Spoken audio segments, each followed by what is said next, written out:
আপু,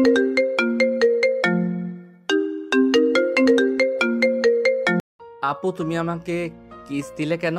তুই আমার জামাই, আমি তোকে কিস করতেই পারি। না, আমি মানি না।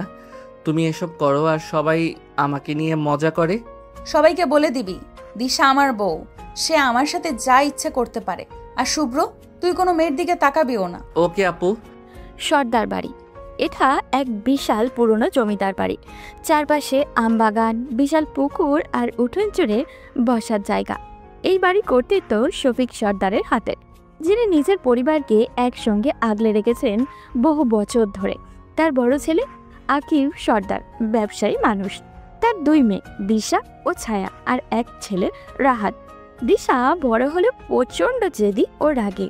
ছোটবেলা থেকে সে যা চায় তাই পেতেই হবে। অপরদিকে শফিক সর্দারের ছোট ছেলে রাকিব সর্দার, যিনি পরিবারের সবচেয়ে শান্ত ও বিচক্ষণ মানুষ। তার একমাত্র ছেলে শুভ্র। দিশার জন্মের পর থেকেই বাড়িতে একটা কথা প্রচলিত ছিল, শুভ্র আর দিশার বিয়ে হবে। দিশা যখন মাত্র 6 বছর বয়সে পৌঁছেছে, তখন শুভ্র সবে বুঝতে শিখেছে। তখন থেকেই সে শুভ্রকে নিজের স্বামী বলে মনে করত। সময় চলতে লাগলো। দিশার বয়স এখন 10। দিশার বয়স যখন 10 আর শুভ্রের 5.5। একদিন বিকেলে বাড়ির উঠোনে খেলা করছিল ছোট্ট দিশা। শুভ্র কিছু ছেলে মেয়েও খেলছিল। হঠাৎ শুভ্র এক মেয়ের হাত ধরে টান দিয়ে হাসতে হাসতে বলল, তুই আমার দলে থাকবি। দিশা দূর থেকে সেটা ভ্রু কুঁচকে ফেলল। ছোট্ট পায়ে দৌড়ে এসে শুভ্রের হাত টেনে ছাড়িয়ে দিল। শুভ্র, তুই অন্য মেয়ের হাত ধরলি কেন? দিশার এমন সরিয়ে দেওয়া শুভ্রের বেশ অভিমান হলো। তুমি সমস্যা করছো কেন আপু? আমরা তো খেলছিলাম। তুই খেলবি, কিন্তু শুধু আমার সাথে। অন্য কারোর সাথে তোকে আমি খেলতে দিব না। শুভ্র, চলে আয় এখান থেকে। বলি দিশা শুভ্রকে টেনে সেখান থেকে বাড়ির ভিতরে নিয়ে এলো। এরপর থেকে দিশা শুভ্রকে সবসময় আগলে রাখত। কেউ শুভ্রের পাশে বসলে তার সাথে বেশি কথা বললে দিশার মেজাজ গরম হয়ে যেত। শুভ্র অভ্যস্ত হয়ে গেছিল দিশার এই অভ্যাসের সাথে। বয়স বাড়ার সাথে সাথে দিশার অধিকারবোধও বেড়ে গিয়েছিল। শুভ্র তখন ক্লাস 9 আর দিশা ইন্টার শেষ করবে। একদিন বিকেলে ছায়া আর শুভ্র উঠোনে বসে গল্প করছিল। দিশা ঘর থেকে বের হয়ে দেখে শুভ্র হাসি মুখে ছায়ার সাথে গল্প করছে। তারপরেই এক ঝটকায় এসে শুভ্রর কানের নিচে চিমটি কাটল। শুভ্র, তুই কি ভুলে গেছিস তোর জায়গা কোথায়? দিশার এমন ব্যবহারে শুভ্র হতবাক হয়ে বলল, কি হয়েছে দিশা আপু? বদমাইশ, আমি তোর আপু না, আমি তোর বউ, তুই আমার জামাই। দিশার কথায় শুভ্র লজ্জায় লাল হয়ে গেল। ছায়া হেসে উঠে বলল, এই জন্য তোর সাথে কেউ কথা বলে না শুভ্র। আপুর কড়া নজরদারি। কেউ তোর সাথে কথা বললে আপু তোকে খুন করতেও 2 বার ভাবে না। শুভ্র মুখ নামিয়ে ফেলল। দিশা অধিকারবোধের হাসি নিয়ে বলল, যার বউ এমন সুন্দর, তার আর অন্য কারোর সাথে কথা বলার দরকার কি? নিজের ঢোল নিজেই পেটাচ্ছিস আপু। কেন, আমি কি মিথ্যা বলছি নাকি? কলেজে কত ছেলে আমার পেছনে ঘুরে, তুই জানিস। আমি তো শুধু এই পিচ্চিটার জন্য তাদের পাত্তা দেই না। হইছে বইন, তোরা থাক তোদের মতো, আমি গেলাম। আমার আবার ধৈর্য কম, আমি নিজের জামাইকে এমন পেলে পুষে বড় করতে পারবো না। বলে ছায়া হাসতে হাসতে ঘরের ভিতরে চলে গেল। সময় চলতে লাগলো। দিশার জেদ ভালোবাসা দুটোই ধীরে ধীরে আরো গভীর হতে লাগলো। শুভ্র কখনো কখনো দিশার প্রতি অস্বস্তি বোধ করে, কারণ সে বুঝতে পারে না এটা ভালোবাসা নাকি জেদ। পরিবারের অন্যরা দিশার এই আচরণ দেখে কিছু বলে না কেন, এটাই শুভ্রর চিন্তা। উঠোনে তখন বিকেলে আলো মিশে আছে। বড় বড় গাছের ছায়া লম্বা হয়ে উঠেছে। বাড়ির সবাই বসে গল্প করছে। হালকা হাওয়ায় উঠোনটা যেন আরো প্রশান্ত মনে হচ্ছে। শুভ্র দিশার পাশের চেয়ারেই বসেছিল, আর দিশা চোখ গরম করে তাকিয়েছিল ওর দিকে। শুভ্র জানে দিশা এইভাবে তাকালে কিছু তো একটা বলবেই। তোর মুখ এত কালো কালো লাগছে কেন শুভ্র? কি হয়েছে? দিশার কথায় শুভ্রের কোনো হেলদোল নেই দেখে দিশা এবার শুভ্রকে হালকা ধাক্কা দিয়ে প্রশ্ন করলো। তখন শুভ্র আস্তে করে বলল, কিছু হয়নি আপু। আবার আপু? বলছি না তুই আমাকে আপু ডাকবি না? শুভ্র চুপ করে গেল। শুভ্রের বাবা রাকিব সাহেব তখন বাড়ির বড়দের সাথে বসে আলোচনা করছিলেন। তার হাতের কাগজটা তিনি টেবিলের উপরে রাখলেন। শফিক সর্দার চশমার উপর দিয়ে তাকিয়ে বললেন, রাকিব, তুই কি নিশ্চিত এই সিদ্ধান্ত নিয়ে? বাবার এমন কথায় রাকিব সাহেব কিছুটা সময় চুপ করে থাকলেন। সাকিব সর্দার আবারও ওই একই প্রশ্ন করলেন। রাকিব সাহেব মাথা নিচু করেই বললেন, হ্যাঁ বাবা, এই অফারটা আমার ক্যারিয়ারের জন্য অনেক বড় সুযোগ। আপনি যদি অনুমতি দেন তাহলে আমি চলে যাব। সাকিব সর্দার একটু চুপ করে রইলেন। পাশ থেকে আকিব সর্দার বললেন, তুই গেলে তো পুরো ব্যবসা একদম আমার উপর এসে পড়বে। জানিস কত ঝামেলা, আর আমি একা সব সামলাতে পারবো না। তোর যদি সমস্যা না হয় থেকে যা, দুই ভাই মিলে ব্যবসাটা সামলাই। ভাই, আমি আপনাদের সাথে সব সময় ভিডিও কলে যোগাযোগ রাখবো, আর কয়েক বছর পর আবার ফিরে আসব। শুভ্র তো আপনাদের সাথেই থাকবে। যদি এখন না যাই তাহলে পড়াশোনা করে কি লাভ হলো বলেন? সবাই এখানে পড়ে আসি, একটু বাইরে গিয়ে চেষ্টা করে দেখি না ভাই? রাকিব সাহেবের এই কথার পরেই দিশার বুকের ভেতরে যেন কেন মোচড় দিয়ে উঠল। শুভ্র এখানেই থাকবে, কিন্তু তার বাবা চলে যাবে। যদি পরে শুভ্রকে নিতে চায় তখন দিশা কি করবে?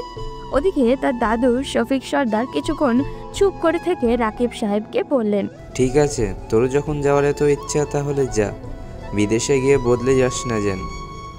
আমি আমার সন্তানদের আমার আদর্শের বাইরে কোনো দিন চলতে দিব না। রাকিব চোখে মুখে আনন্দে নিয়ে বললেন, জি বাবা, আমি সবসময় আপনাদের দেওয়া শিক্ষা মাথায় নিয়ে চলবো। কিন্তু দিশার মনের ভেতর তখন ঝড় বইছে। শুভ্র যদি একদিন তার বাবার কাছে চলে যায়, যদি ওর মন বদলে যায়। সে শুভ্রর দিকে তাকিয়ে দেখল, শুভ্র মাটির দিকে তাকিয়ে আছে। সেদিন রাতেই দিশা শুভ্রকে একা পেল বারান্দায়। শুভ্র চাঁদের দিকে তাকিয়েছিল।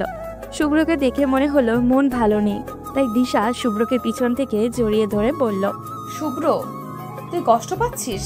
হঠাৎ কেউ পিছন থেকে ধরায় শুভ্র একটু চমকে গিয়ে বলল, আপু, তুমি আবার শুরু করলে। আমি জানি তুমি কালকের ঘটনায় রেগে আছো। আমি রেগে নেই পাগল, আমি তো ভয়ে আছি। কিসের ভয়? আমার একটাই ভয়, তুই যদি একদিন বিদেশে চলে যাস, আমাকে যদি অন্য কেউ পেয়ে যায়। শুভ্র কিছু বলল না। সে জানে দিশা যা ভাবছে তা হয়তো সত্যিই হতে পারে, কিন্তু এটাই বাস্তবতা। দিশা অনেক কিছু বলতে চেয়েও বলল না। সে জানে পরিবারের সবাই চায় শুভ্র এখানে থাকুক, কিন্তু সে যদি শুভ্রকে আটকায় তাহলে সবাই তাকে নিয়ে হাসাহাসি করবে। অতপর রাকিব সাহেব 1 মাস পর বিদেশে চলে যান, এবং শুভ্র আস্তে আস্তে বুঝতে পারে দিশার মনের ভেতরে তার প্রতি সত্যিকারের টান কতটা গভীর। দেখতে দেখতে 1 বছর কেটে গেছে। রাকিব সাহেব এখন বিদেশের প্রতিষ্ঠিত একজন কর্মকর্তা। প্রথমে তিনি একা গেলেন, এখন তার পরিকল্পনা বদলেছে। তিনি চান তার স্ত্রী এবং ছেলে শুভ্রকেও তার কাছে নিয়ে যাবেন। সর্দার বাড়িতে তখন দুপুরের খাওয়া দাওয়ার সময়। সবাই একসাথে বসে আছে, কিন্তু খাবারের টেবিলের পরিবেশ অস্বাভাবিক রকমের শান্ত। শফিক সর্দার কিছুক্ষণ চুপচাপ থেকে বললেন, রাকিব, তোর সত্যিই এটা কি চূড়ান্ত সিদ্ধান্ত? শফিক সর্দারের কথায় সেই গভীরতা হয়তো কেউ লক্ষ্য করতে পারেনি। ভিডিও কলের আশেপাশে থাকা রাকিব সর্দার তখন মাথা নিচু করে বললেন, জি বাবা, আমি অনেক ভেবেচিন্তে সিদ্ধান্ত নিয়েছি। শুভ্র ওখানে কি করবে? ও যদি এখানে এসে ভালো একটা ভবিষ্যৎ তৈরি করতে পারে তাহলে মন্দ কি? রাকিব সর্দারের কথা বাড়ির কারোরই তেমন পছন্দ হলো না, কিন্তু বাড়ির পুরুষ মানুষদের উপরে মহিলারা কথা বলতে পারেন না, তাই তারা চুপ ছিলেন। এবার আকিব সর্দার বলে উঠলেন, কিন্তু রাকিব, আমরা তো চাচ্ছিলাম শুভ্র আমাদের কাছেই থাকুক। ও এই পরিবারের ছেলে, এই পরিবারের ভবিষ্যৎ তো ওকেই সামলাতে হবে। রাকিব সর্দার ভাইয়ের কথা শুনে এবার একটু চিন্তিত হয়ে পড়লেন। ভাই, আমি জানি আপনাদের জন্য এটা কঠিন, কিন্তু আমি চাই আমার ছেলে বড় কিছু করুক। ওখানে ভালো কিছু করার মতো সুযোগ নেই। সবার মুখ তখন থমথমে। শফিক সর্দার ভালো করেই বুঝতে পারছিলেন তার ছোট ছেলে বিদেশে গিয়ে অনেক পরিবর্তন হয়ে গেছে। বড় বড় ব্যবসা, আধুনিকতা দেখে এখন গ্রামের এই জিনিসগুলো তার কাছে সামান্য মনে হচ্ছে। তিনি চুপচাপ একটা দীর্ঘশ্বাস ফেললেন। দিশা এতক্ষণ চুপ ছিল, এবার আর নিজেকে ধরে রাখতে পারল না। ও হাতে থাকা পানির গ্লাসটা টেবিলের উপরে ঠাস করে রেখে ফোনের দিকে তাকিয়ে বলল, চাচ্চু, আপনি এসব কি বলছেন? শুভ্র কোথাও যাবে না। রাকিব সর্দার সহ সবার মুখ কালো হয়ে গেল। হয়তো মেয়ে মানুষের বড়দের সামনে এমন কথা বলা পছন্দ হয়নি ওনার। দিশার মা তাকে চোখের ইশারায় থামতে বললেন, কিন্তু দিশা পাত্তাই দিল না। বেশ রেগে বলল, শোনেন চাচ্চু, আমার জামাই আমার কাছেই থাকবে। ওকে আপনারা আপনাদের এইসব ফ্যামিলির ঝামেলায় জড়াবেন না, বলে দিলাম। শুভ্র এতক্ষণ মাথা নিচু করেছিল। দিশার এই কথায় একটু অস্বস্তিতে পড়ে গেল। সে দিশার কাছে গিয়ে আস্তে করে বলল, আপু, তুমি এইভাবে বলছো কেন? তুই চুপ কর, তোর সাথে আমি পরে কথা বলবো। চুপচাপ যেভাবে আছিস সেভাবেই থাক। আকিব সর্দার মেয়ের অনুভূতি বুঝতে পারছিলেন, কিন্তু তার কিচ্ছু করার নেই। সেজন্য তিনি গম্ভীর গলায় বললেন, দিশা, এসব নিয়ে বাড়াবাড়ি করিস না। সবার নিজস্ব একটা চাহিদা থাকতেই পারে। কি বাড়াবাড়ি করছি আব্বু? শুভ্র যদি চলে যায় তাহলে আমি কি করব? ফোনের ওপাশে রাকিব সাহেব একটু হেসে বললেন, দেখ দিশা মা, তুই তো জানিস শুভ্র সবসময় তোকে ছোট থেকে দেখে এসেছে। তোমাদের সম্পর্কটা অন্যরকম, কিন্তু জীবন তো কারো জন্য থেমে থাকবে না, তাই না? আর শুভ্রকে আরো বড় হতে হবে, পরে আমরা তোর বিষয়টা দেখব। আমি কিছু জানি না, শুভ্র কোথাও যাবে না। এই বলে দিশা চেয়ারে ঠেলে উঠে চলে গেল। শুভ্র তাকিয়ে রইল তার যাওয়ার দিকে। সেদিন রাতে শুভ্রের ঘরের জানালার পাশে দাঁড়িয়েছিল দিশা। শুভ্র কিছু বলতে যাবে এমন সময় দিশা শুভ্রের হাত ধরে বলল, শুভ্র, তুই যদি সত্যি সত্যি বিদেশে চলে যাস, আমি কিন্তু তোকে ছেড়ে দেব না। তোকে কিছু করতে না পারলে আমি নিজের ক্ষতি করব। দিশার এমন অসহায় কণ্ঠ শুভ্র এই প্রথম শুনল। মেয়েটা যে ভিতর থেকে একদম ভেঙে পড়েছে তা বোঝার মতো জ্ঞান শুভ্রের এখন আছে। শুভ্র ধীরে ধীরে বলল, আপু, তুমি সব কিছু এত সিরিয়াসলি নিও না। আমি যাব মানে এই নয় যে আমি ফিরে আসব না। আমি তো সেই তোমার কাছেই ফিরে আসব। তুই জানিস না আমি তোর জন্য কতটা সিরিয়াস। তুই বিদেশে গিয়ে যদি কোনো বিদেশি মেয়ের সঙ্গে সম্পর্কে জড়াস, তাহলে কিন্তু আমি ওখানে গিয়ে তোকে খুঁজে বের করব। এরপর তোকে খুন করে আমিও মরবো। দিশার এমন পাগলামির কথা শুনে শুভ্র একটু হেসে বলল, আপু, তুমি তো জানো না আমি কেমন। আমি কি ওরকম কিছু করতে পারি? না, জানি না, তোর উপর আমার বিশ্বাস নেই। শুভ্র কিছুটা গাল ফুলিয়ে দিশার কথায় দিশা সেটা বুঝতে পেরে শুভ্রের কাছে গেল। এরপর শুভ্রকে নিচের বুকের সাথে শক্ত করে চেপে ধরে বলল, তুই শুধু আমার, আর কারোর হতে পারবি না। দিশার এমন শক্ত করে চেপে ধরেছে যেন ছেড়ে দিলেই শুভ্র হারিয়ে যাবে। শুভ্র একটু লজ্জা পেয়ে বলল, আপু, তুমি এমন করছো কেন? আমার তো লজ্জা লাগে। দিশা একটু হেসে শুভ্রের গাল ধরে বলল, কারণ তুই আমার জামাই, আমি তোকে কারোর সাথে ভাগ দিব না। শুভ্র একটু লজ্জা পেয়ে নিচের দিকে তাকালো, কিন্তু সে জানতো এই সম্পর্কটা এত সহজে শেষ হবে না। অতঃপর পরিবারের চাপে দিশা বাধ্য হয়ে শুভ্রকে বিদেশে যেতে দিতে রাজি হলো। যাওয়ার সময় দিশার সে কি কান্না! শুভ্র মন থেকে যেতে চাইছিল না, কিন্তু তার হাতে যে কিছুই করার নেই। সময় তো চলমান, সে তার ধারাবাহিকতা গতিতেই চলতে থাকে। কারোর জন্য তার থেমে থাকার সুযোগ নেই। 10 বছর পর সর্দার বাড়িতে সময় বদলে গেছে। একসময় যে বাড়িতে নানান কোলাহল ছিল, এখন সেখানে অনেকটাই নিরাপত্তা। শফিক সর্দার এবং তার স্ত্রী মারা গেছেন প্রায় 5 বছর আগে। তাদের মৃত্যুর সময়ও রাকিব সাহেব ও শুভ্রের কোনো খোঁজ পাওয়া যায়নি। প্রথম দিকে সবাই অনেক চেষ্টা করেছিল যোগাযোগের, কিন্তু একসময় সবাই বুঝে গিয়েছিল ওরা বোধহয় আর নেই। তবে একজন এখনো আশা ছাড়েনি। সে আর কেউই নয়, সে হলো দিশা। এই 10 বছরে সে শুধু বয়সে বড় হয়নি, দায়িত্বেও বড় হয়েছে। ছোটবেলায় যে দিশা রাগী আর জেদি ছিল, সে এখন পুরো গ্রামের দায়িত্ব কাঁধে তুলে নিয়েছে। তার বাবা আকিব সর্দারের সঙ্গে মিলে গ্রামের নানান সমস্যার সমাধান করছে। যে কোনো দরিদ্র কৃষকের সমস্যা হোক, ও জমির ঝামেলা হোক, ও গ্রামের কারোর অসুখ, সবাই আগে এসে দিশার কাছেই জানায়। সেই এখন গ্রামের আইন আদালতের চেয়েও বড় ভরসা। কেউ তাকে সর্দার কন্যা বলে ডাকে, কেউ আবার আমাদের দিশা আপা। কিন্তু যত সফলতাই আসুক, দিশার মন থেকে শুভ্রের স্মৃতি এক মুহূর্তের জন্য মুছে যায়নি। প্রতিদিন রাতে যখন সবাই ঘুমিয়ে পড়ে, তখন দিশা আলমারির পুরনো ড্রয়ার খুলে তার ভিতরেই আছে শুভ্রের কয়েকটা ছবি, তার ছোটবেলার জামার একটা বোতাম, একটা পুরনো চিঠি যেখানে শুভ্র ছোটবেলায় লিখেছিল, আপু, আমি তোমার জামাই হতে পারবো না। আমাকে আর জামাই বলে ডাকো না, আমার অনেক লজ্জা লাগে। তুমি বরং আমাকে তোমার বডিগার্ড বানাতে পারো, তোমার পাশে পাশে থাকবো। জামাইকে তো মানুষ মারে না, তুমি আমাকে থাপ্পড় মারো, তাহলে জামাই হব কি করে? দিশা ওই চিঠিটা হাতে নিয়ে হাসে, আবারও চোখের কোণায় পানি চলে আসে। এই পাগল, কোথায় হারিয়ে গেলি তুই? এত স্বার্থপর কি করে হতে পারলি? তুই কাছে থাকলে দেখতি আজকাল আমি কান্না লুকাতে পারি, অভিমান হলেও হাসতে পারি, কষ্ট হলেও কাউকে বুঝতে দেই না। আমি আর আগের দিশা নেই। সত্যি আমি বড় হয়ে গেছি নিজেরই অজান্তে, কিন্তু তোর প্রতি আমার অনুভূতি সেটা কখনোই শেষ হবে না। শুভ্র, ফিরে আয় না প্লিজ। এরপর প্রতিদিনের মতোই সে ছবিটা বুকে জড়িয়ে ধরে ঘুমিয়ে পড়ে।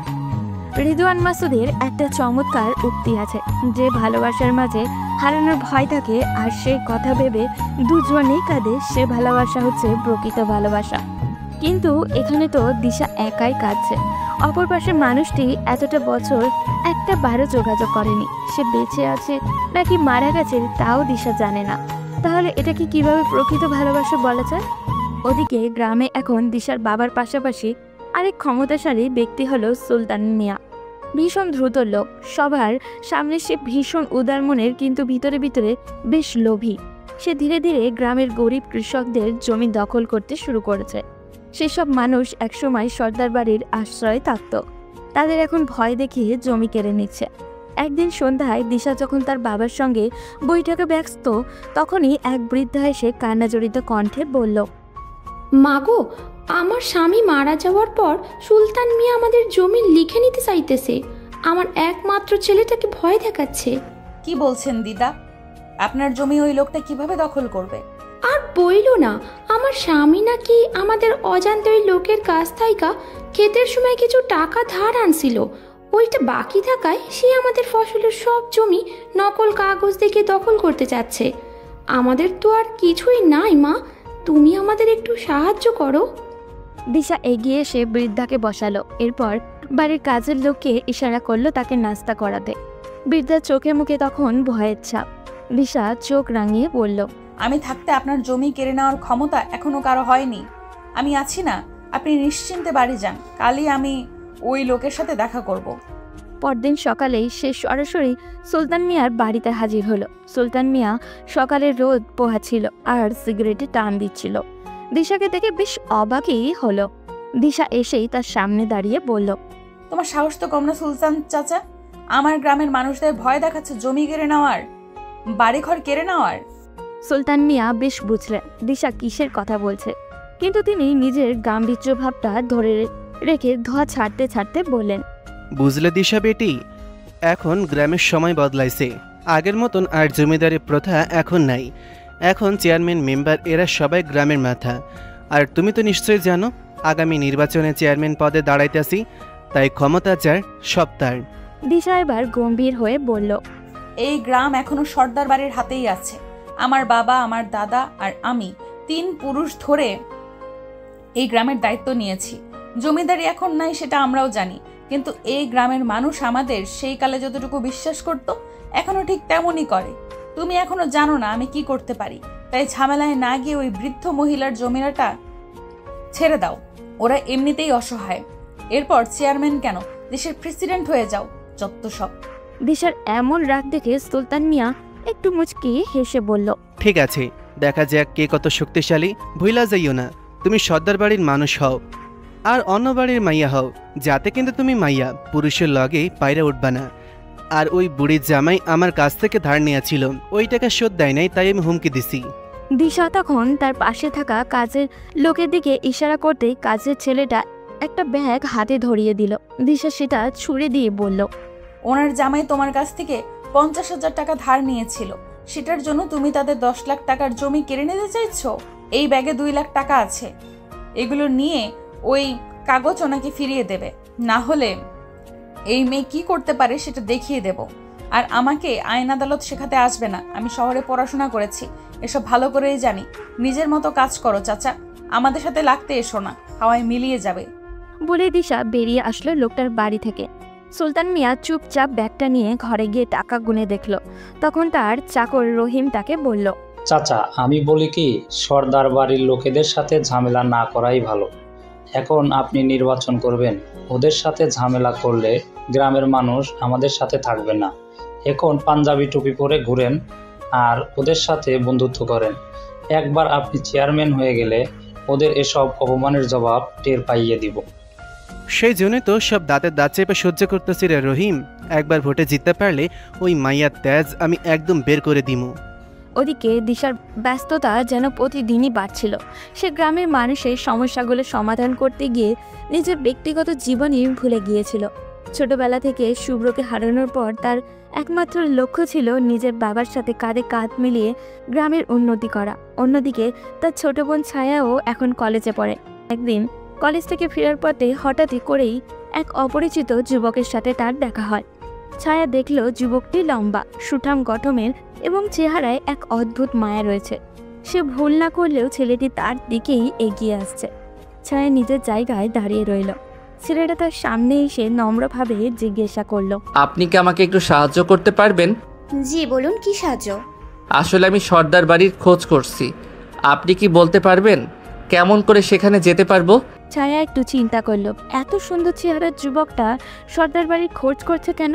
কিন্তু সন্দেহ দূর করেই সে বলল, আমি সর্দার বাড়িরই মেয়ে, চাইলে আমার সাথে যেতে পারেন। যুবকটি একটু অদ্ভুতভাবেই হাসলো, যেটা ছায়ার চোখ এড়ালো না। কিন্তু বাইরের পুরুষ মানুষের সাথে কথা বলা তার বংশের মেয়েদের দ্বারা মানায় না, তাই নিজের কৌতূহল চেপে রাখলো। ছেলেটা হালকা হেসে তাকে বলল, আপনাকে ধন্যবাদ। একটু দ্রুত চলুন, আমি বেশ দূর থেকে এসেছি। ছায়া যখন যুবকটিকে নিয়ে সর্দার বাড়িতে পৌঁছালো তখন সবার চোখে যুবকের দিকে গেল। দিশা তখন গ্রামের কোনো সমস্যা নিয়ে নিজের বাবা আকিব সর্দারের সাথে কথা বলছিলেন। বাড়ির অন্যান্যরাও নিজেদের কাজে ব্যস্ত ছিল। ছায়া ঘরে ঢুকেই সবাইকে উদ্দেশ্য করে জোরে বলল, আব্বা উনি আমাদের বাড়ির খোঁজ করছিলেন, তাই আমি সাথে করে নিয়ে এলাম। সবাই অবাক হয়ে যুবকের দিকে তাকালো। যুবকটি এক পলক সবাইকে দেখে নিয়ে সামনের দিকে এগিয়ে গেল। ইতিমধ্যে বাড়ির সবাই একই জায়গায় জড়ো হয়ে গেছে। ছেলেটা নিচের দিকে তাকিয়ে একটা নিঃশ্বাস ফেলল, তারপর গম্ভীর অথচ সংযত কণ্ঠে বলল, আমি শুভ্র। কথাটা মুখ থেকে বের হতে দেরি। মুহূর্তের মধ্যে পুরো পরিবার স্তব্ধ হয়ে গেল।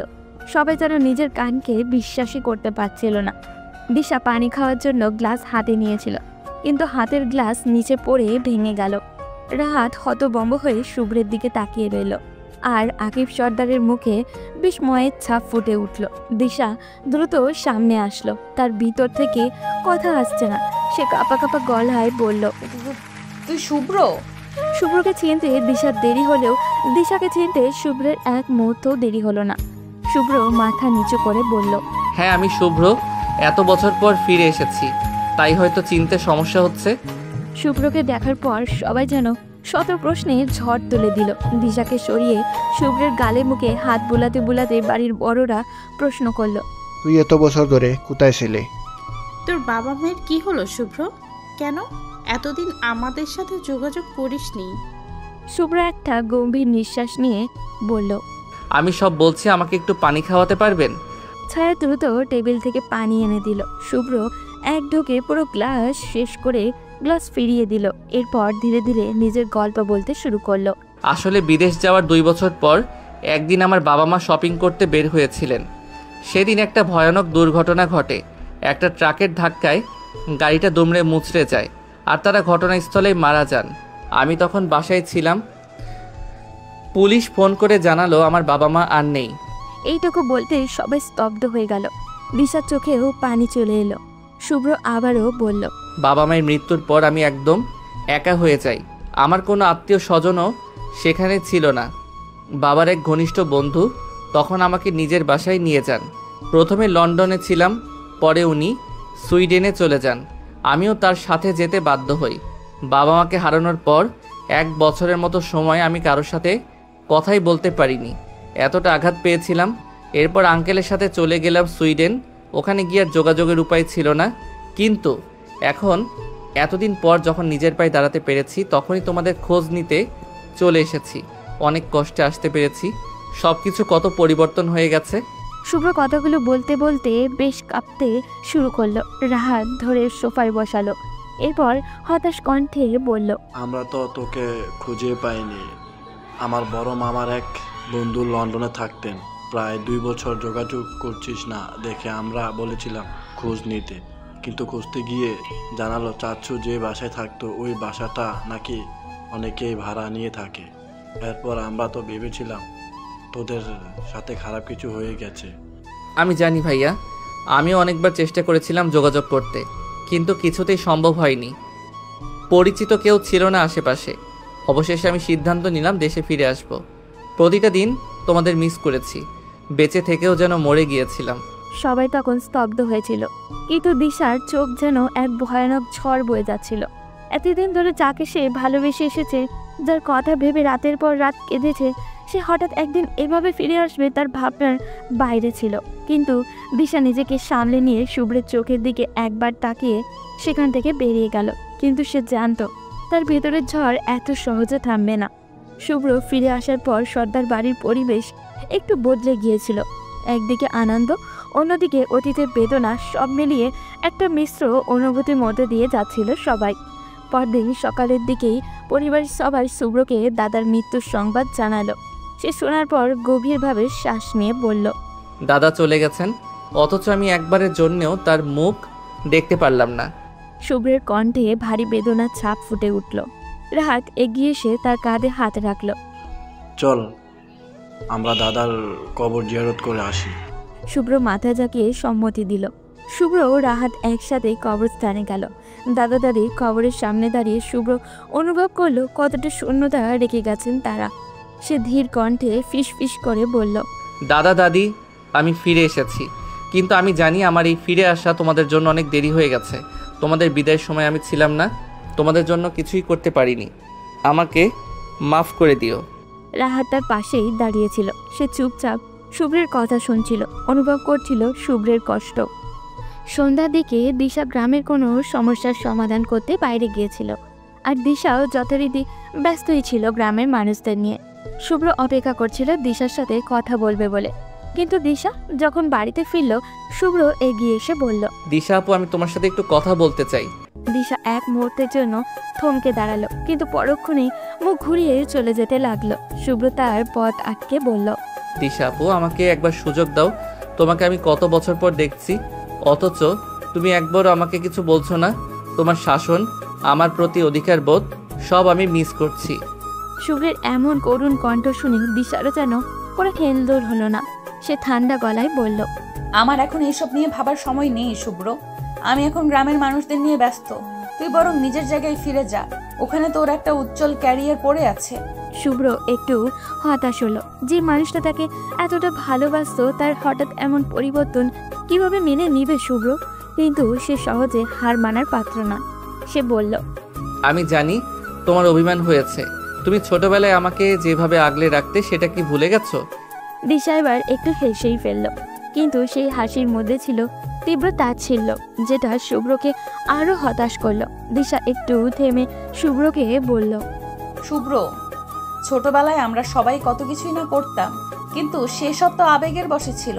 এখন আমি এসব নিয়ে ভাবি না। এখন আমার ভাবনার জায়গা শুধুই এই গ্রাম আর এখানকার মানুষ। তুই বরং নিজের জীবন নিয়ে ভাব, ওসব ভুলে যা। শুভ্র হতবম্ব হয়ে গেল।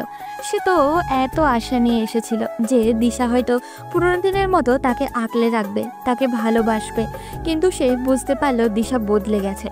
শুভ্র গভীরভাবে দিশার চোখের দিকে তাকালো। দিশার চোখে অভিমান লুকিয়েছিল, কিন্তু সে সেটাকে প্রকাশ করতে চাইছিল না। শুভ্র ধীরে ধীরে বলল, ঠিক আছে, যদি তুমি চাও তাহলে আমি তোমাকে বিরক্ত করব না। তবে একদিন তুমি নিজেই বুঝবে তুমি এখন যা বলছো সেটা সত্যি না। তুমি আগের মতোই আমাকে ভালোবাসো। দিশা কিছু বলল না, সে শুধু শুভ্রকে পাশ কাটিয়ে চলে গেল। শুভ্র দীর্ঘশ্বাস ফেলে দাঁড়িয়ে রইল। সে বুঝতে পারল দিশা হয়তো মুখে কিছু বলছে না, কিন্তু তার হৃদয়ে এখনো পুরনো অনুভূতিগুলো জমে আছে, একটু ধুলোজমা আবেগের মতো। শুভ্রের ফিরে আসার পর সর্দার বাড়ির পরিবেশ একদমই বদলে গেছে। পরিবারের সবাই তাকে আপন করে নিয়েছে। রাহাত, ছায়া, চাচা চাচি সবাই তাকে আগের মতোই ভালোবাসতে শুরু করেছে। কিন্তু দিশা, সে যেন সম্পূর্ণ অন্যরকম। দিশা এখন গ্রামের মানুষদের সমস্যার সমাধানে এতটাই ব্যস্ত যে শুভ্রের ফিরে আসা তার কাছে কোনো ব্যাপারই নয়। শুভ্র সহজে হার মানার ছেলেও নয়। সে ঠিক করলো যেভাবেই হোক দিশার অভিমান ভাঙাবে। সকালবেলা দিশা গ্রামের সেই বৃদ্ধ মহিলার জমির কাগজ, যেটা সুলতান মিয়া ফিরিয়ে দিয়েছিল, সেটা ঠিক করতেই গিয়েছিল ভূমি অফিসে। শুভ্র পিছু নিল।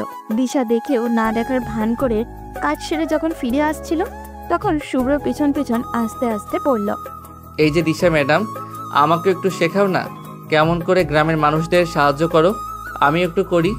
দিশা কোনো উত্তর না দিয়ে সামনে হাঁটতে থাকলো। শুভ্র একটু এগিয়ে এসে তার পাশে হাঁটতে হাঁটতে বলল, তুমি এখনো আমার উপর অভিমান করে আছো, তাই না? দিশা এবার দাঁড়িয়ে রাখি চোখে শুভ্রের দিকে তাকালো। শুভ্র কিছুটা ভয়ও পেল, নিজেকে সামলেও নিল। দিশা তখন বেশ রাগী কণ্ঠে বলল, তোর কোনো কাজ নেই? সারা দিন আমার পেছনে লেগে থাকবি? যা নিজের কাজ কর। দিশার সেই চিরচেনা রাগী কণ্ঠ শুনে শুভ্র মুচকে হেসে বলল, আমার এখন একটাই কাজ, তোমার অভিমান ভাঙানো। দিশা আর কিছু বলে মুখ ফিরিয়ে চলে গেল, কারণ এই ছেলের সাথে কথা বললে তার কেমন অস্বস্তি লাগে। বাড়ি ফিরে সবার সাথে শুভ্রকে আগের মতোই মিশে যেতে দেখে দিশার অজানা এক আনন্দ হলো। কেন হলো সেটা সে নিজেও জানে না, তবে তার ভালো লাগছে। পরের দিন গ্রামের স্কুলের জন্য নতুন বিল্ডিং তৈরির ব্যাপারটায় দিশা ব্যস্ত ছিল। শুভ্র আবার গিয়ে হাজির হলো সেখানে। দিশা শুভ্রের দিকে পুরো কুচকে তাকাতেই শুভ্র হেসে বলল, দিশা আপু, আমি কি কোনো সাহায্য করতে পারি? দিশা এবার সহ্য করতে না পেরে বলল, উফ শুভ্র, তুই কি আমার পেছনে লেগেই থাকবি সারাদিন আমার কাছ থেকে? কেন বুঝিস না? অবশ্যই, যতক্ষণ না তুমি আমাকে আবার তোমার জামাই বলে ডাকবে, আবার আগের মতো শাসন করবে, ততক্ষণ আমি এভাবেই তোমার পিছু লেগে থাকবো। দিশার চোখে রাগে লাল হয়ে উঠল। সে রাগে শুভ্রের হাত ধরে টান দিয়ে কাছে নিয়ে আসলো। এরপর শুভ্রের শার্টের কলার শক্ত করে চেপে ধরে পড়ল, তুই কি ছোটবেলার কথা মনে করিয়ে আমাকে আবেগে ভাসানোর চেষ্টা করছিস? এটা আর হবে না। আমি এখন বড় হয়েছি, আবেগ নিয়ে ভাবার সময় নেই আমার। তাই ভালোই ভালোই বলছি, আমার পিছু ছেড়ে দে। দিশা রাগে শুভ্রের যেন কিছুই হলো না। সে উল্টে মজা পেয়ে বলল, যদি আগের মতো আবেগ নেই, তাহলে এই যে তুমি এত রাগ করো, এটা কিসের জন্য? দেখো কত লোক দাঁড়িয়ে আছে, তাদের কোনো রাগ দেখাচ্ছ না। দিশা কোনো কথা না বলে শুভ্রকে এক চড় বসিয়ে দিল। শুভ্র গালে হাত দিয়ে দাঁড়িয়ে রইল। দিশা তখন রাগে কাঁপতে কাঁপতে বলল, একদম মাথার উপর উঠবি না। আর একবার আমার কথার অবাধ্য হলে বুঝবি আমি কি করতে পারি। এইভাবে মারলে আপু, তুমি তো আগের থেকে অনেক ভয়ঙ্কর হয়ে গেছো। যদি আবার আমার পেছনে আসিস তাহলে আরো মার খাবি। শুভ্র একটু ভয় পেয়ে মুচকে হাসল। এরপর দিশার থেকে কিছুটা দূরে এসে বলল, দিশা আপু, এখন আমার সত্যি মনে হচ্ছে তুমি আমার উপর অভিমান করে এই থাপ্পড়টা মেরেছ, কিন্তু ভালোবাসা আগের মতোই আছে। দিশা কিছু না বলেই চলে গেল, কিন্তু শুভ্র দেখলো তার চোখে পানি চিকচিক করছিল। শুধু দিশা বাদে সবাই শুভ্রকে নিজের করে নিয়েছে।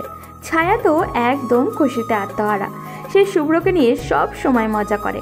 রাতে রাহাত, ছায়া, শুভ্র একসাথে বসে আড্ডা দিচ্ছিল। তখন ছায়া হেসে বলল, শুভ্র তুই বিদেশ থেকে এসে এত মিষ্টি হয়ে গেছিস, কি বলবো। সত্যি নাকি? ও, তোমার জন্য চকলেট এনেছিলাম, নিবে? ছায়া খুশি হয়ে বলল, কি বলিস? নিশ্চয়ই নিব, জলদি দে, চকলেট আমার খুব পছন্দ। চকলেট তো এই বাড়ির আরো একজনের খুব পছন্দের, কিন্তু সে তো এখন আমার সাথে কথাই বলতে চায় না। রাহাত তখন শুভ্রের কাছে এসে হেসে বলল, শুভ্র, দিশা আপুর থেকে সাবধান। সে যদি সত্যি রেগে যায় তাহলে জানে মেরে ফেলবে। আগে থেকে আরো রাগী হয়েছে এখন। আমি জানি, কিন্তু ওনার ভালোবাসা আমার লাগবে। ওদিকে দিশা গ্রামের নানা ঝামেলাই সামলাচ্ছিল, কিন্তু সুলতান মিয়া আর তার লোকজন এইসবে খুশি ছিল না। একদিন রাতে সুলতান মিয়া এবং তার কিছু লোকজন এক জায়গায় বসে আলোচনা করছিল। তখন রহিম বলল, চাচা, এই মেয়েকে কিছুতেই থামানো যাচ্ছে না। শুনলাম গ্রামের মানুষ তাকে চেয়ারম্যান পদে দাঁড় করানোর চেষ্টা চালাচ্ছে। আমরা যদি জোর করেও কিছু করি, গ্রামের মানুষ আমাদের বিরুদ্ধে চলে যাবে। সেটা তো আমার আরও চিন্তায়। ওর জায়গায় আমি দাঁড়ালে আমি পাশ করতে পারবো না। এখন কি করা যায় তাহলে? চাচা, আমাদের টার্গেট বদলাতে হবে। দিশার সবচেয়ে দুর্বল জায়গায় আঘাত করতে হবে। কিন্তু সেটা কি রহিম? সর্দার বাড়ির ভেতরে খবর তো আমি জানি না। তখন সুলতান মিয়ার এক অনুসারী এগিয়ে গেল, যাকে দিশা 2 মাস আগে গ্রামের এক স্কুল পড়ুয়া ছাত্রীকে বিরক্ত করার অপরাধে সবার সামনে লোকজন দিয়ে পিটিয়েছিল। সে সুলতান মিয়ার সামনে দাঁড়িয়ে পড়ল, সুলতান চাচা, আমি জানি এই মেয়ের দুর্বল জায়গা কোথায়। সর্দার বাড়ির ছোট্ট ছেলে যে রাকিব সাহেব ছিল, ওনার ছেলে শুভ্র 10 বছর বাদে বাড়িতে আসছে। এই ছেলেকে দিশা বিয়ে করতে চাইছে। আমার মনে হয় ওই ছেলেটাকে কিছু করলে দিশা শেষ। কি বলিস? শুনলাম তো রাকিব সর্দার পরিবার নিয়ে বিদেশে মারা গেছে। না চাচা, আমার কাছে খবর আছে ওর বাবা মা মারা গেছে, ছেলেটা ফিরে এসেছে। আজকে গ্রামের রং দোকানে দেখলাম রাহাতের সাথে বসে চা খাচ্ছিল। তাহলে তো ওই ভালো মেয়েকেই সরাতে গেলে বিপদ। কিন্তু ছেলেটা যে নতুন এসেছে ওর তো কোনো ক্ষমতা নেই, আর গ্রামের ঝামেলাও বুঝে না, ওকে দিয়েই কিছু করতে হবে। চাচা এই ছেলেকে অপহরণ করলে কেমন হয়? এসব কথা জোরে বলতে হয় না পাগলা, কাজটা কালকে রহিমকে নিয়ে সেরে ফেল, তোর জন্য ভালো একটা বকশিস আছে। বলে সুলতান মিয়া চড়া হাসি দিল। পরের দিন শুভ্র গ্রামের বাজারের দিকে বের হয়েছিল। হালকা বাজারঘাট সেরে ফেরার পথে হঠাৎ কিছু ছেলে তার পথ আটকালো। শুভ্র তাদের চিনে না।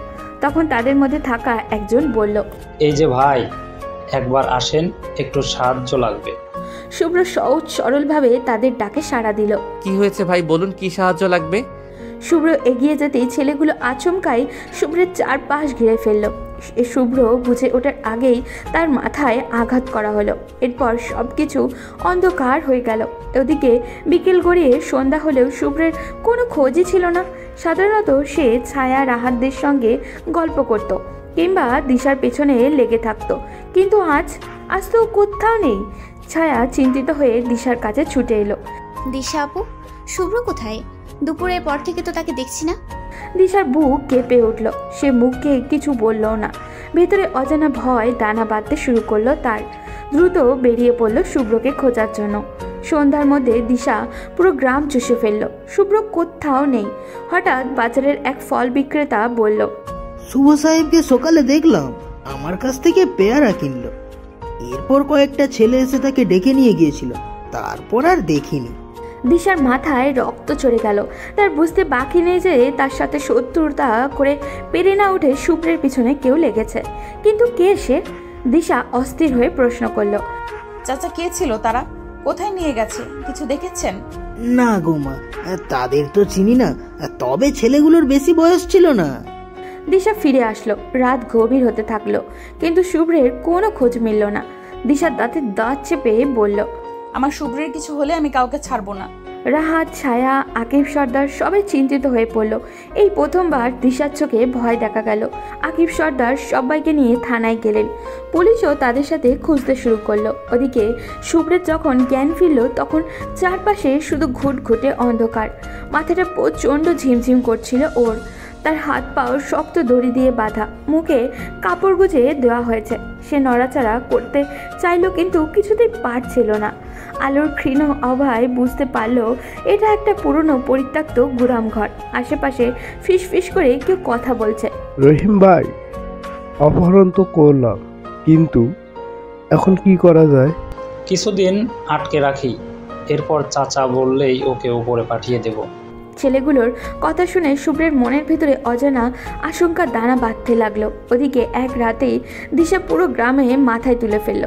রাহাত, ছায়া আর দিশার রাগ দেখে হতবাক হয়ে গেল। গ্রামের মানুষও টের পেল কিছু একটা বড় ঘটনা ঘটেছে। এই প্রথমবার দিশাকে এতটা রাগী দেখলো সবাই। দিশার নির্দেশে গ্রামের সবাই পাহারা বসালো। পুলিশ গ্রাম থেকে শহরে যাবার রাস্তার সিসিটিভি ফুটেজ চেক করতে শুরু করলো, কিন্তু কিছুই পেল না। তার মানে ওরা শুভ্রকে গ্রামেই রেখেছে। অন্যদিকে শুভ্র হাত পা বাঁধা অবস্থায় অনেক কষ্টে উঠে বসলো। ছেলেগুলো চলে গেছে। সে একবার চোখ বন্ধ করে নিঃশ্বাস নিল। এরপর পালানোর রাস্তা খুঁজতে শুরু করলো। শুভ্র নিজের বাঁধা হাতে আস্তে আস্তে ঘষতে লাগলো চেয়ারের হাতলের সাথে। ঘষতে ঘষতে এক সময় একটু ঢিলা হয়ে এলো। ঠিক তখনই একটা ছেলে ঢুকলো হাতে খাবার নিয়ে। শুভ্রর সঙ্গে সঙ্গে চোখ বন্ধ করে নিস্তেজ হয়ে পড়ার অভিনয় করলো। ছেলেটা কাছে আসতেই সে আচমকা নিজের বাঁধন খুলে তার পায়ে লাথি মারল। লোকটা ভারসাম্য হারিয়ে পড়ে গেল, আর সেই সুযোগে শুভ্র ছুটে বেরিয়ে গেল। তখন ভোর রাত, ফজরের আজান হচ্ছে চারিদিকে। শুভ্র দৌড়াচ্ছে। পেছন থেকে কয়েকজন লোক তাকে ধাওয়া করেছে। রহিম চিৎকার করে বলল, এই তাড়াতাড়ি ধর শালাকে। শুভ্র গায়ে যত শক্তি ছিল সব দিয়ে ছুটল, কিন্তু পেছন থেকে একটা লাঠি ছুঁড়ে মারল রহিম। সেটা পায়ে লাগতেই শুভ্র হুমড়ি খেয়ে পড়ে গেল। সে পড়তেই কয়েকজন মিলে তাকে ধরে ফেলল। রহিম এসে শুভ্রের পিঠে পা দিয়ে চেপে ধরে বলল, তোর সাহস তো কম না, পালানোর চেষ্টা করিস, আয় তোর পালানোর শখ মিটাবো। এই বলে তাকে ঠেলে তুলে গালে থাপ্পড় ঘুষি মারতে শুরু করলো। ঠিক তখনই তাদের কানে মানুষের দৌড়ে আসার আওয়াজ আসলো। তারা ভয়ে পালানোর চেষ্টা করলো, কিন্তু থানার ওসি চিৎকার করে বলল, এই থামো, কেউ নড়বে না, পালাতে চাইলে গুলি করব। দিশার সঙ্গে পুলিশ আর গ্রামের সাধারণ মানুষ একসাথে দেখে রহিম আর বাকিরা ভয়ে কান্না শুরু করলো। দিশার চোখে তখন আগুন জ্বলছে, হাতে শক্ত একটা লাঠি। দিশা এক মুহূর্ত দেরি না করে ঝাঁপিয়ে পড়লো তাদের উপরে। রাহাতও দৌড়ে এসে কয়েকজনকে মারতে শুরু করলো। তখন ওসি সাহেব তাদের বুঝিয়ে সরিয়ে দিলেন আর রহিম সহ বাকিদের ধরে নিয়ে গেলেন। তখন শুভ্র মাটিতে পড়ে কষ্ট পাচ্ছিল। দিশা ছুটে গিয়ে তাকে ধরে ফেললো। এরপর অস্থির গলায় জিজ্ঞাসা করতে লাগলো, শুভ্র, শুভ্র ঠিক আছিস? শুভ্র এটা দেখে মুচকি হেসে বলল, আমি জানতাম তুমি আমাকে বাঁচাতে আসবে। দিশা কিছু না বলে তাকে তুলে ফার্মেসিতে নিয়ে গেল। সেখানে গিয়ে শুভ্রের হাতে ব্যান্ডেজ করে কিছু ওষুধ নিয়ে বাসায় চলে আসলো। এরপর কয়েকদিন শুভ্রকে সবাই বেশ সেবা যত্ন করে সুস্থ করে তুলল। কিন্তু শুভ্র ভেবেছিল হয়তো দিশা সব ভুলে গেছে। একদিন বিকালে শুভ্র বাসা থেকে বের হতে যাবে, তখন দিশা এসে বাধা দিল। শুভ্র না মেনে বের হতে গেলেই দিশা ড্রয়িং রুমে সবার সামনে শুভ্রের গালে ঠাস করে একটা থাপ্পড় বসিয়ে দিল। রেগে চিৎকার করে বলল, তুই নিজেকে ঠিক কি মনে করিস একটু বলবি? মাথায় কি সামান্য বুদ্ধিটুকুও নেই? এতদিন পর গ্রামে এসেছিস, গ্রামের সব অচেনা জায়গায় এইভাবে নির্দ্বিধায় ঘুরে বেড়ানোর দরকার কি? সেদিন যদি তোর কিছু হয়ে যেত? শুভ্র মাথা নিচু করে রইল। সে জানে দিশার কথা মিথ্যা নয়।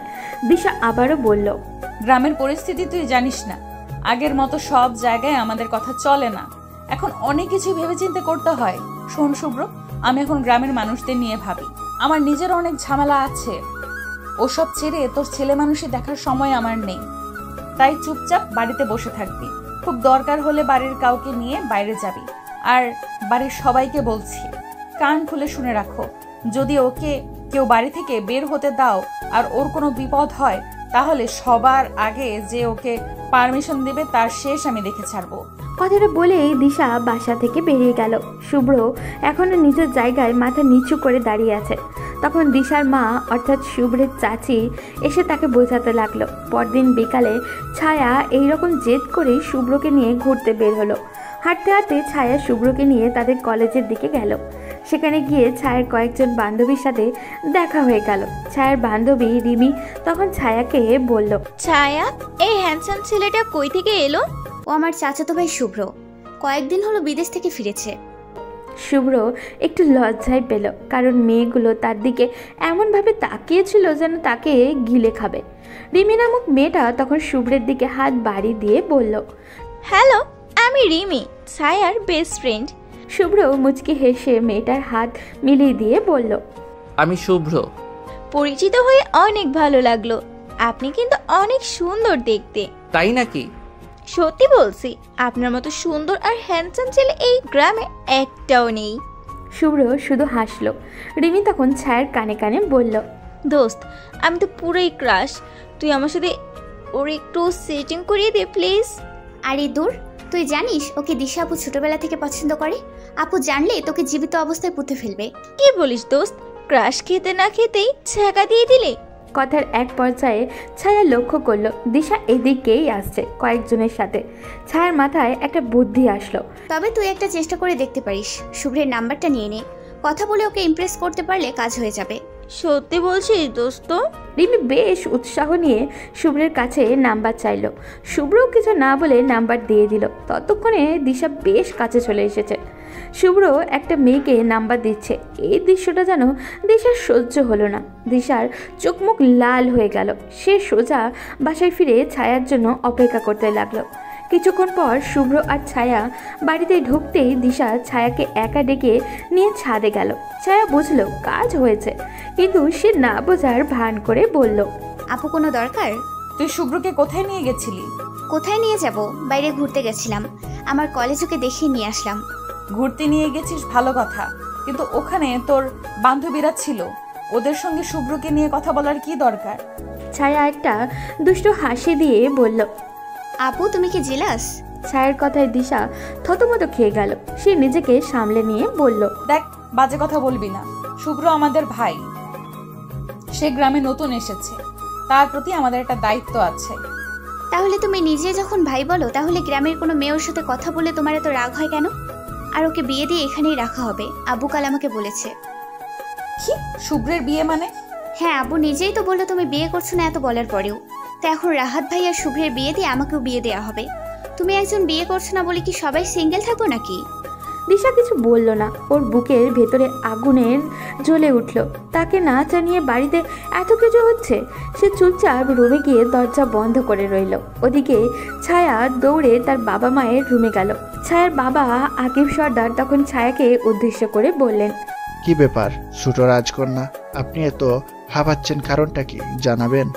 আব্বু মজা বন্ধ করো, এখন সিরিয়াস একটা ব্যাপার নিয়ে আসছি। তা বলতো কি সিরিয়াস ব্যাপার? আম্মু আপু তো কিছুতেই স্বীকার করবে না শুভ্রকে সে ভালোবাসে। আমার একটা প্ল্যান আছে, যদি তোমরা সবাই মানো তাহলে আপু সোজা বিয়ে করতে রাজি হবে। এতদিনে একটা কাজের কাজ করলি, বলতো শুনি তোর প্ল্যানটা কি? এরপর ছায়া, শুভ্র আর রাহাত আর বাড়ির লোকদেরও নিয়ে আসলো। সবাই আসার পর ছায়া তার প্ল্যান বলল। সব শুনে শুভ্র কিছুটা লজ্জা পেল, কিন্তু আকিব সর্দার চিন্তিত হয়ে বললেন, সবই তো বুঝলাম, কিন্তু রিমি কি রাজি হবে এই কাজ করতে? বাবা তুমি এটা নিয়ে চিন্তা করো না, তোমার এই পরিশ্রমী কন্যা আছে না, সব ম্যানেজ করে নেবে। এই পরিবারকে একসুতোয় বাঁধতে কত পরিশ্রম করতে হয় সারাদিন, ওইসব কি আর আমার আম্মাজান দেখেন? যাই, কত কাজ পড়ে আছে। বলে ছায়া ভাব নিয়ে বেরিয়ে গেল। ছায়ার কথা শুনে সবাই বেশ জোরে হেসে উঠল। ওদিকে ছায়া গিয়ে রিমিকে কল দিয়ে সব বুঝিয়ে দিল। পরদিন সকালে কলেজে যাওয়ার সময় রিমি ইচ্ছে করেই ছায়াকে নিতে আসলো। শুভ্র বাড়ির উঠোনেই দাঁড়িয়ে রিমির সাথে হেসে হেসে কথা বলছিল, কারণ সে জানে এই সময় দিশা তার ব্যালকনিতে বসে কফি খায়। দিশা হঠাৎই নিচে শুভ্রকে রিমির সাথে কথা বলতে দেখে রেগে তাকিয়ে রইল। শুভ্র সেটা লক্ষ্য করে দিশাকে শুনিয়ে শুনিয়ে বলল, রিমি, তোমাকে কলেজ ড্রেসে এত সুন্দর লাগে ভাবতেই পারিনি। সত্যি তোমাকে আজ অনেক সুন্দর লাগছে। উফ শুভ্র, তুমি এত কেয়ারিং। শুভ্র আর চোখে দেখল দিশা ওদের দিকে তাকিয়ে রাগে এক প্রকার ফুঁসছে। কিছুক্ষণ তার বেশ মজা নিল এভাবে। এরপর দিশা রেগে ব্যালকনি থেকে চলে গেল। তারাও হেসে সেখান থেকে চলে গেল। ওদিকে বিকেলে কলেজ শেষ করে ছায়া বাড়িতে ফিরতে দিশা রেগে ছায়ার কাছে গিয়ে বলল, ছায়া শোন, তোর ওই বান্ধবীকে বলবি যেন শুভ্রের আশেপাশে না ঘোরে। কেন আপু? শুভ্র আর রিমি তো শুধু সরাসরি না, ফোনেও কথাও বলে। চুপচাপ আমি যা বললাম তাই কর। আমি এসব জানি না আপু। আব্বু রিমির পরিবারের সাথে কথা বলে ফেলেছে, তাদের বিয়েও নাকি ঠিক করবে খুব তাড়াতাড়ি। এখন তারা কথা বলে আমি বাধা দিতে পারবো না। কি এসব ফাজলামো হচ্ছে এই বাড়িতে? কে কি করেছে কিছুই আমাকে জানানোর প্রয়োজন মনে করে না কেউ? ছায়া কিছু না বলে রুম থেকে বেরিয়ে ড্রয়িং রুমে চলে গেল। দিশাও রেগে পিছন পিছন গিয়ে বেশ জোরে জোরে সবাইকে ডাকতে লাগলো। পরিবারের সবাই দিশার এই প্রতিক্রিয়া দেখে বুঝতে পারল দিশা এখনও শুভ্রকে আগের মতোই ভালোবাসে। তারা সবাই মিলে দিশার সামনে এসে দাঁড়ালো। আকিব সর্দার বেশ গম্ভীরভাবে বললেন, দিশা, আমরা তোমাকে বিষয়টা জানাবো ভাবছিলাম, কিন্তু আশা করি এতক্ষণে জেনে গেছো। আমরা তোমার রফিক আঙ্কেলের মেয়ে রিমির সাথে শুভ্রের বিয়ের কথা পাকা করেছি। আমাদের পরিবারের নিয়ম অনুযায়ী ঘরোয়া পরিবেশে বিয়েটা সেরে ফেলবো যত দ্রুত সম্ভব, আর বিয়ের পরের দিন বড় ঘরে গ্রামের সবাইকে খাওয়ানোর ব্যবস্থা করব। কিন্তু বাবা, এই বাড়িতে শুভ্রের আগে রাহাত ভাইয়ার বিয়ে দেওয়া উচিত।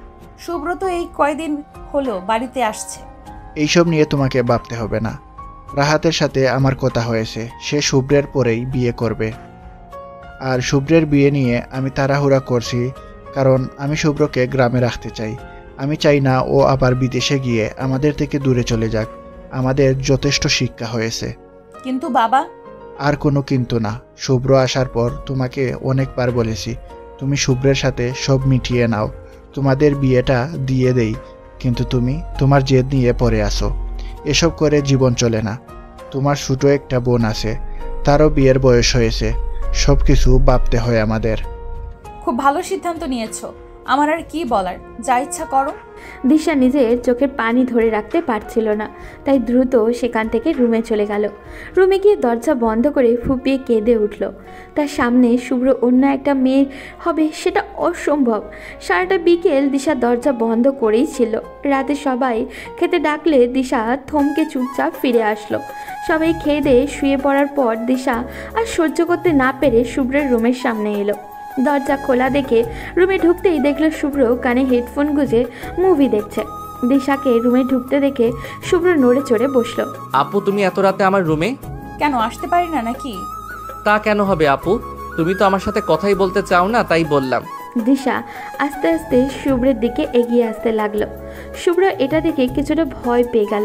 দিশা শুভ্রের উপর থেকে কথাটা ছুঁড়ে ফেলে শুভ্রের পায়ের উপরে বসে গলা চেপে ধরে বলল, তুই ওই রিমির সাথে এত ঘনিষ্ঠ হচ্ছিস কেন?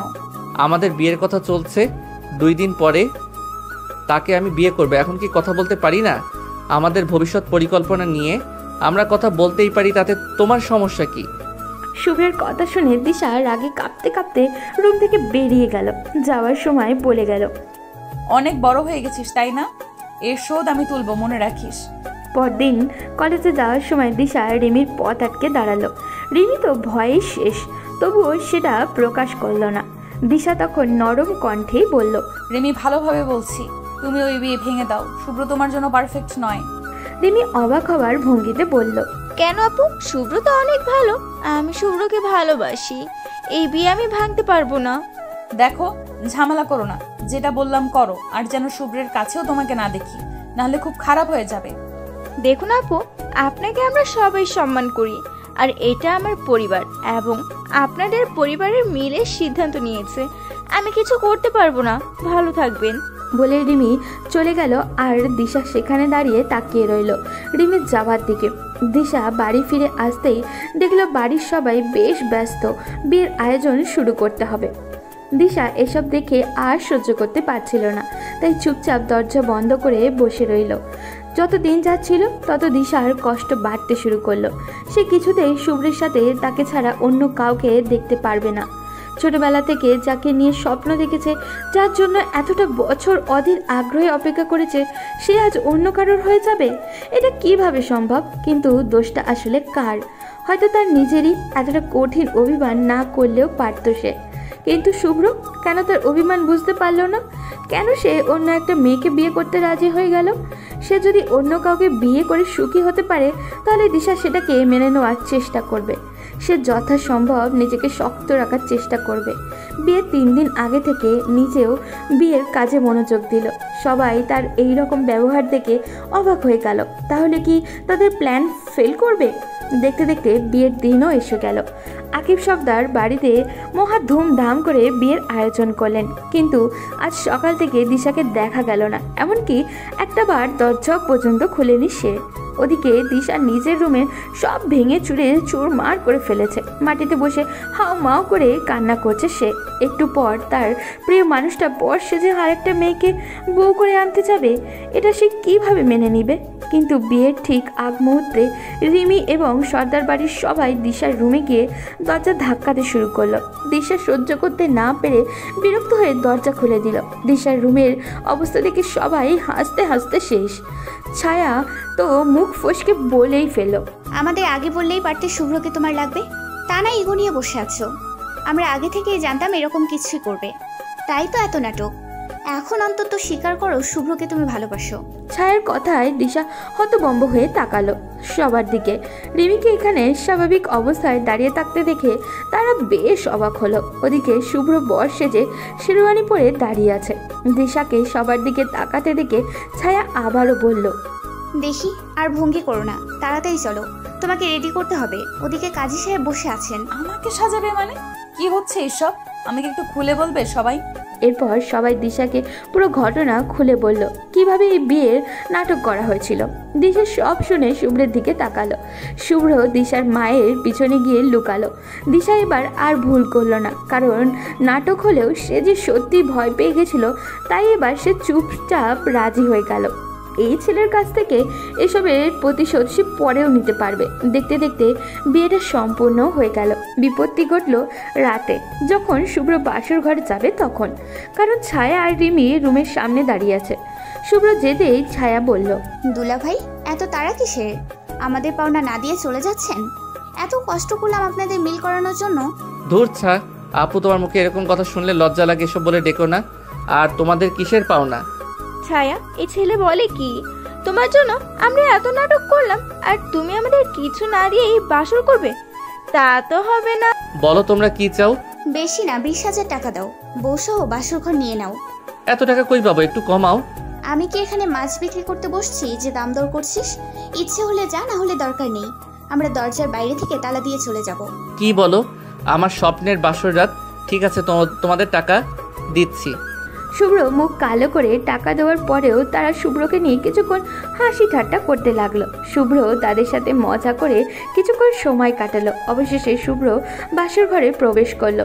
দিশা লাল শাড়ি পরে মুখে ঘোমটা টেনে বসে আছে।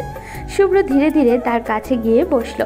দিশা হঠাৎই ঘোমটা সরিয়ে শুভ্রের দিকে তাকিয়ে বলল, তুই আমাকে নিয়ে এত বড় নাটক করলি কেন শুভ্র? আসলে হয়েছে কি আপু? শুভ্র আর কিছু বলার আগে দিশা ঠাস করে শুভ্রকে একটা থাপ্পড় মারল।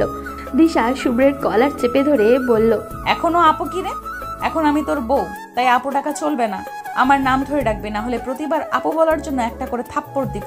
ও সরি দিশা, আমি জানি তোমার রাগ হওয়া স্বাভাবিক, কিন্তু আমার কথা শোনো প্লিজ। দিশা প্রথমবার শুভ্রের মুখে নিজের নাম শুনে মুচকি হেসে মুখের গলা জড়িয়ে ধরল। শুভ্র সাহস করে ধীরে ধীরে দিশার পিঠে হাত রেখে আলতো করে জড়িয়ে ধরে বলল, দিশা আমি তোমাকে ছোটবেলা থেকেই ভালোবাসি, কিন্তু তোমার রাগের কারণে কখনো বলতে পারিনি। এরপর সেই ভয়ঙ্কর দিনগুলো যখন দেশে ফিরে দেখলাম তুমি আমাকে এড়িয়ে চলছো, তখন ভীষণ হতাশ হয়ে গিয়েছিলাম। তখন ছায়া আপুর কথা মতো ওই কাজ করেছিলাম, তুমি এখনো আমাকে ভালোবাসো কিনা সেটা দেখার জন্য। দিশা কিছুক্ষণ চুপ থেকে বলল, তাহলে তুই আমাকে পরীক্ষা করতে চেয়েছিলি? না, আমি শুধু তোমার সত্যিকারের অনুভূতি জানতে চেয়েছিলাম, তুমি এখনো আমাকে ভালোবাসো কিনা সেটা নিশ্চিত হতে চাইছিলাম।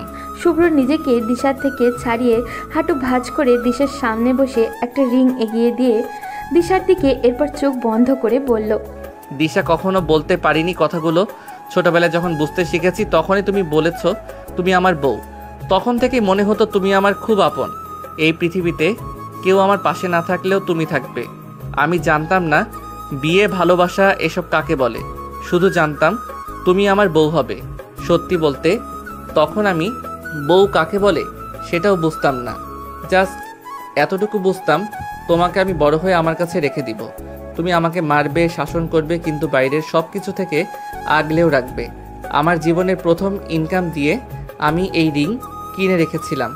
যখন কিনেছিলাম তখন এইটুকু নিশ্চয়তা ছিল না যে তোমাকে কখনো আবার দেখতে পারবো, তবে আমার মন বলতো তুমি আমার জন্য অপেক্ষায় আছো, তাই শত বাধা পেরিয়ে ফিরে এসেছিলাম। আমার ধারণা সত্যি হয়েছিল, আমার বিশ্বাস ভুল ছিল না।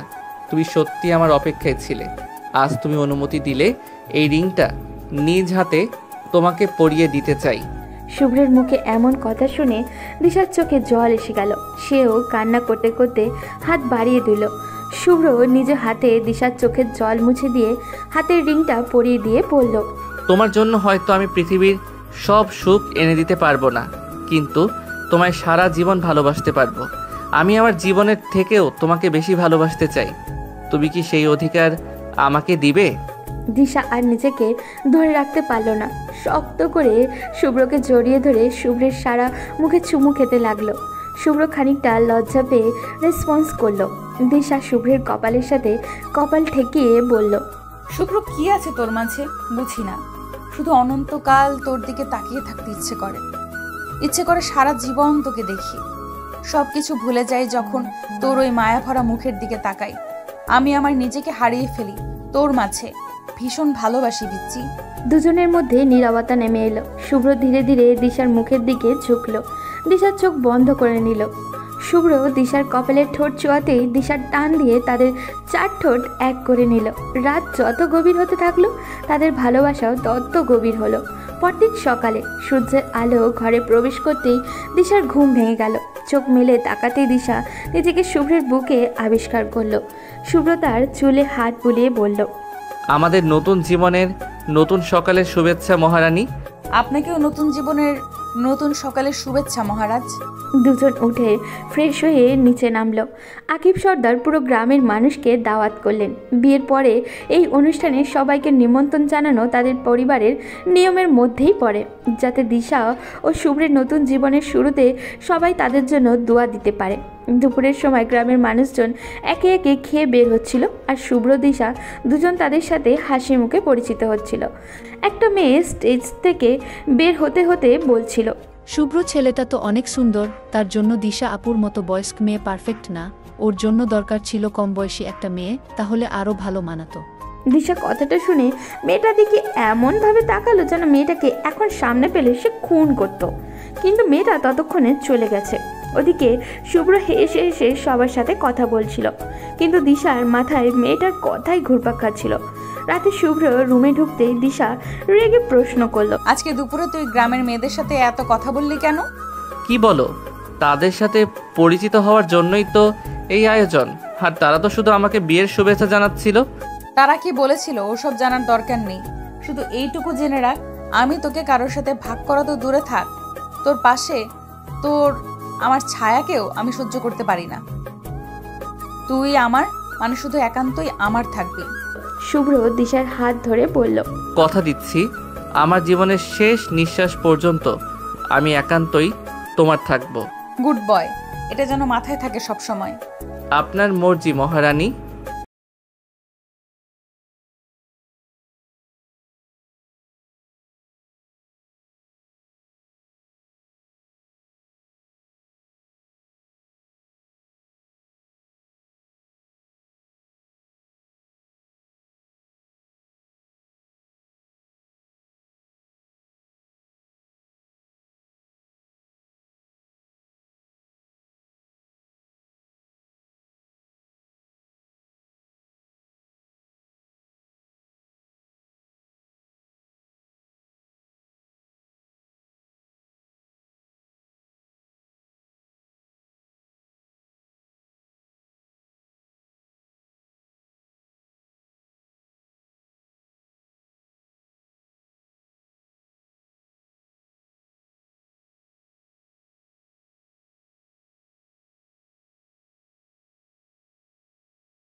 না।